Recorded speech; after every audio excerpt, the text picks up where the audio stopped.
अस्सलाम वालेकुम दोस्तों, कैसे हो? उम्मीद है कि सब खैरियत से होंगे। अल्लाह आप लोगों को ऐसे ही खुश रखे। आज का किस्सा जरा दिल थाम के सुनना, क्योंकि आज का किस्सा बड़ा ही जबरदस्त है, दर्द भरा है, सबक आमोज है। अगर यूं कहूं कि रुला देने वाला है, झंझोड़ देने वाला है, रोंगटे खड़े कर देने वाला है, तो गलत नहीं होगा। क्योंकि आज का किस्सा हम सबको एक ऐसी हस्ती के बारे में याद दिलाएगा जिसके बिना हम दुनिया में कुछ भी नहीं है, जो हमारे वजूद का जरिया है, लेकिन वो हमेशा नजरअंदाज होता रहता है, इग्नोर होता रहता है, और वो हर रिश्ते की बुनियाद भी है। तो किस्सा यह है कि एक आदमी, उसका बेटा यूरोप में कई सालों से जॉब कर रहा था और यहां बाप हॉस्पिटल में कई दिनों से एडमिट था, लेकिन उसका बिजी बेटा उसको मिलने के लिए नहीं आया। जबकि एक साल पहले मां बीमार थी तो बेटा खास वक्त निकाल कर मिलने आया था। बाप ने बहुत दिनों तक बहुत इंतजार किया, लेकिन बेटा आखिर तक नहीं आया। आखिर बाप का इंतकाल हो गया। बाप के मरने के बाद बाप के बेड के नीचे से एक कागज मिला। बाप ने बीमारी के जमाने में अपने बीवी के नाम, बल्कि सारी दुनिया के लिए चंद लाइनें लिखी थी। वो लाइनें क्या थी? एक बाप का दर्द था, बल्कि एक बाप का क्या, सारे बापों का वो दर्द था। आप वो लाइनें सुनिए, उसके बाद मैं आपको कुछ बताऊंगा। वो शख्स अपनी बीवी के लिए उस कागज पर चंद लाइनें लिखता है, एक मैसेज लिखता है। वो लिखता है कि तुम और मैं कभी बीवी और शौहर थे, फिर तुम मां बन गई और मैं बाप बनकर रह गया। तुमने घर का सारा निजाम संभाला और मैंने कारोबार संभाला। फिर तुम घर संभालने वाली मां बन गई और मैं कमाने वाला बाप बनकर रह गया।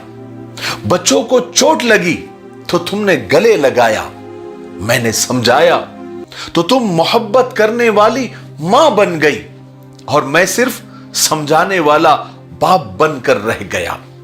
बच्चों ने गलतियां की तो तुमने उनकी हिमायत करके, उनको सपोर्ट करके अंडरस्टैंडिंग मॉम तुम बन गई, यानी जज्बात को समझने वाली मां बन गई और मैं न समझने वाला बाप बन के रह गया।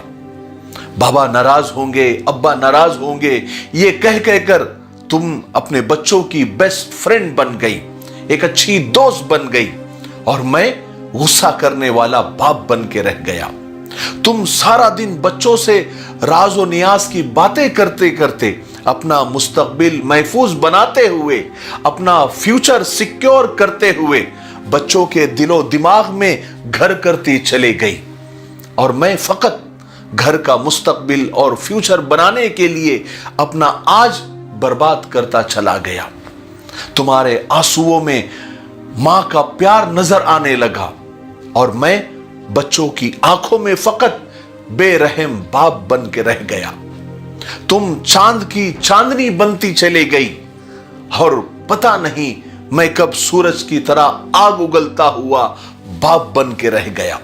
तुम एक रहम दिल और शफीक मां बनती चली गई और मैं तुम सब लोगों की जिंदगी का बोझ उठाने वाला सिर्फ एक बाप बन के रह गया। लेकिन मैं बताऊं, मैं भी एक बाप हूं, एक इंसान हूं। मेरे सीने में भी औलाद के लिए उतनी ही मोहब्बत है जितनी कि एक मां को है, जितनी कि एक तुमको है। लेकिन अफसोस, सद अफसोस, बच्चों ने मां पर तो बहुत प्यार लुटाया, लेकिन एक बाप को भूल गए। मैं ये शिकायत अल्लाह से जरूर करूंगा और मुझे यकीन है कि मुझे वहां इंसाफ जरूर मिलेगा। यह किस्सा खत्म हो गया, लेकिन यह एक इंतहाई कड़वी समाजी और माशरती तस्वीर है। बहुत ही कम माएं ऐसी आपको मिलेगी जो अपने बच्चों के सामने उनके बाप की कुर्बानियां और उनके बाप का मकाम बुलंद करके रखती है। बहुत कम माएं ऐसी होती है जो बच्चों को ये बताती है कि कैसे उनका बाप अपने आगे का निवाला बच्चों को खिलाकर खुद भूखा रह जाता है। कैसे एक बाप सारा दिन अपने बच्चों के लिए, अपने बच्चों के रिस्क के लिए मारा मारा फिरता है, दर बदर भटकता फिरता है। अपने बच्चों के बेहतर मुस्तकबिल के लिए, एक अच्छे फ्यूचर के लिए बाप क्या क्या कुर्बानियां देता है, किन तकलीफों का सामना उसे करना पड़ता है, किस तरह उनको उनके पैरों पर खड़ा करने के लिए बाप अपने आप को बर्बाद कर लेता है, अपने आप को खत्म कर देता है, तब कहीं जाकर औलाद किसी काबिल बनती है। मगर बहुत कम माएं ऐसी होती है जो बाप की कुर्बानियां अपने बच्चों के दिमागों में डालती है। ये डालना चाहिए। माएं ऐसा नहीं करती, बहुत अफसोस की बात है। ये औलाद को ये बातें उस वक्त समझ में आती है जब वो खुद बाप बन जाते हैं। मेरे भाइयों, बहनों और दोस्तों, मेरी चंद बातें आप याद रखें। बाप नीम के पेड़ की तरह होता है। उसके पत्ते कड़वे जरूर होते हैं, लेकिन गहरा साया और ठंडी हवा उसी के नीचे मिलती है। दुनिया की सारी औलादें सुन ले, औलाद के लिए बाप कभी कभी वहां भी हाथ फैला देता है जहां औलाद पांव रखना भी पसंद नहीं करती। घर में बाप की आवाज खुदा की सबसे बड़ी नेमत होती है।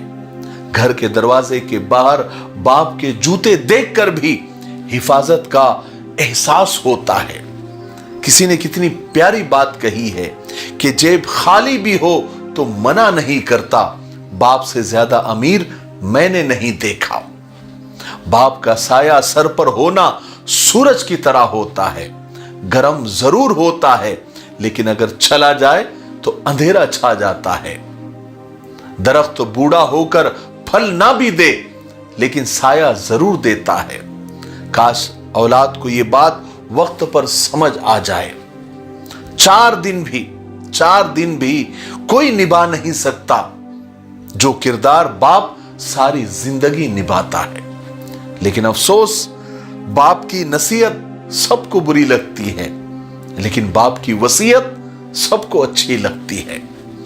हमें बैंक के किस्तें याद होती है, कार के इंस्टॉलमेंट याद होते हैं, घर के इंस्टॉलमेंट याद होते हैं, लेकिन बाप के एहसान याद नहीं रहते। मुझे उम्मीद है कि आज के किस्से से हम सबको बहुत कुछ सीखने को मिला होगा। तब तक मेरे लिए, पूरी उम्मत के लिए, पूरी इंसानियत, पूरी मानवता के लिए और हमारे प्यारे मुल्क भारत के लिए, यहाँ की अमन और शांति के लिए, तरक्की उन्नति के लिए खूब दुआएं करते रहे। अस्सलामु अलैकुम व रहमतुल्लाहि व बरकातुहू। साथियों, अगर आप जीसीसी कंट्री यानी गल्फ़ कंट्री में आप जॉब करना चाहते हो और जॉब ढूंढ रहे हो, जैसे कि Dubai, Saudi, Oman, Bahrain, Qatar, Kuwait, किसी भी कंट्री में आपको जॉब करना है, तो अब आपके जॉब की सर्च खत्म हो गई। अरीबा टूरिज्म पर आप आपका CV भिजाएं और हमारे नंबरात पर कांटेक्ट करें। इंशाल्लाह हम आपको आपके टेस्ट के मुताबिक आपकी जॉब आपको देंगे। अल्हम्दुलिल्लाह हमारे पास अभी सऊदी के 100 वीज़ा आए हुए हैं, तो जिन लोगों को भी जो भी रिक्वायरमेंट है आप इस नंबरात पर कांटेक्ट करें और आप हमें अपना CV भिजाएं। अस्सलामु अलैकुम व रहमतुल्लाहि व बरकातुहू।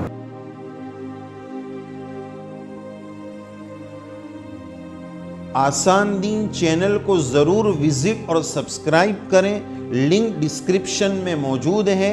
इसमें आपको बहुत सारे मसाइल, फ़दाइल, वज़ाइफ और दीन की बेसिक और बुनियादी मालूमात मिलेगी। और आप जो सवालात भेजेंगे संडे कमेंट बॉक्स के नाम से, हम उसको पिक करके आपके जवाबात आपकी खिदमत में पहुंचाएंगे। आप ज़रूर विज़िट करें।